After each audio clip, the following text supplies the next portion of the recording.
বহুল আলোচিত চট্টগ্রামের জঙ্গল সলিমপুরত র্যাব সদস্য ডিএডি আব্দুল মোতালেব হত্যা মামলায় পৃথক পৃথক অভিযানত এই পর্যন্ত র্যাব ৭ ও চট্টগ্রাম জেলা পুলিশ কর্তৃক ২০ জন পলাতক আসামি গ্রেপ্তার হয়। চট্টগ্রামের জঙ্গল সলিমপুর এলাকাত অস্ত্রধারী সন্ত্রাসীরা গ্রেপ্তারের উদ্দেশ্যে অভিযান পরিচালনা করতে গেলে সন্ত্রাসী র্যাব সদস্যের উপর অতর্কিত হামলা চালায়।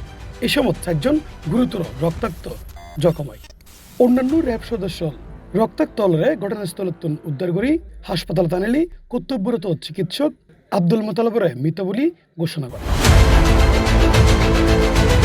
এরপর উক্ত ঘটনায় র্যাব ৭ চট্টগ্রাম বাদিয়ে চট্টগ্রাম জেলা সেতুকুণ্ড থানাত ২৯ জনের এজাহার নামীয় এবং ১৫০-২০০ জনের অজ্ঞাতনামা আসামি করে উগ্র মামলা দায়ের করে। উল্লেখ্য, এই র্যাব সদস্য হত্যার পর জঙ্গল সলিমপুরত দেশের ইতিহাসত সবচেয়ে বড় অভিযান পরিচালনা করে যৌথ বাহিনী। এখন আর জঙ্গল সলিমপুরত নাই সন্ত্রাসী রাজত্ব। পুলিশ এবং সেনাবাহিনীর ক্যাম্পও স্থাপন করে এই জঙ্গল সলিমপুরত।